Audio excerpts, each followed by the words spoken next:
ঢাকা বিশ্ববিদ্যালয়ের ফজলুল হক মুসলিম হলে মোবাইল চোর সন্দেহে তোফাজ্জল হোসেন নামে এক যুবককে পিটিয়ে হত্যার ঘটনায় বৃহস্পতিবার পর্যন্ত ৬ শিক্ষার্থীকে আটক করেছে শাহবাগ থানা পুলিশ।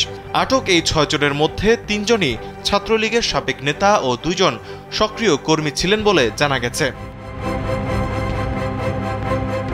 জানা যায়, পিটিএ হত্যাকাণ্ডের ঘটনায় বিশ্ববিদ্যালয়ের পদার্থবিজ্ঞান বিভাগের ২০১৮-১৯ সেশনের মোহাম্মদ জালাল মিয়া, গণিত বিভাগের আহসানুল্লাহ, ভূগোল বিভাগের ২০২১-২২ সেশনের আল হুসাইন সাজ্জাদ, পানি ও পরিবেশ বিভাগের সুমন মিয়া, সমুদ্র বিজ্ঞান বিভাগের ওয়াজিবুল আলম এবং মৃত্তিকা, পুষ্টি ও খাদ্য বিজ্ঞান ইনস্টিটিউটের মোহাম্মদ মুত্তাকিন সাকিনকে আটক করেছে পুলিশ।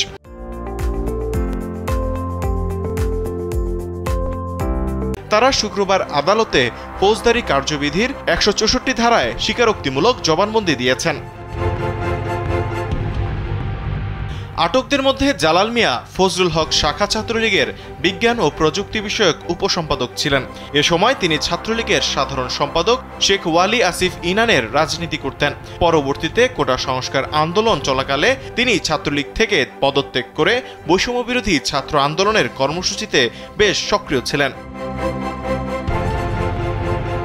আল হোসেন সাজ্জাদ ছিলেন ঢাকা বিশ্ববিদ্যালয়ের আর্থ অ্যান্ড এনভায়রনমেন্টাল সায়েন্সেস অনুষদ ছাত্রলীগের দপ্তর সম্পাদক। জানা গেছে, সাজ্জাদও ছাত্রলীগের সাধারণ সম্পাদক শেখ ওয়ালি আসিফ ইনানের অনুসারী হিসেবে ক্যাম্পাসে পরিচিত ছিলেন। এদিকে আহসানুল্লাহ ছিলেন ফজলুল হক মুসলিম হল ছাত্রলীগের গণযোগাযোগ ও উন্নয়ন উপসম্পাদক। তিনি ছাত্রলীগের সভাপতি সাদ্দাম হোসেনের অনুসারী হিসেবে ক্যাম্পাসে পরিচিত ছিলেন।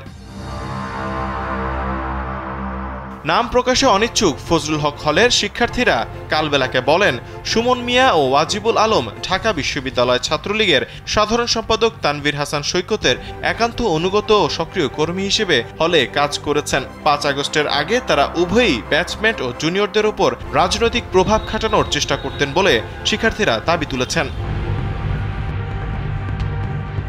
এর আগে বৃহস্পতিবার তোফাজ্জলকে পিটিয়ে হত্যার ঘটনায় বিশ্ববিদ্যালয়ের state officer supervisor Mohammad Amanullah বাদী হয়ে শাহবাগ থানায় মামলা করেন। পরে বিকেলে ডাবির প্রক্টোরিয়াল টিম ও শিক্ষার্থীদের সহযোগিতায় অভিযুক্ত ৬ জনকে গ্রেফতার করে পুলিশ। তৌহিদুল ইসলাম তারেক, কালবেলা।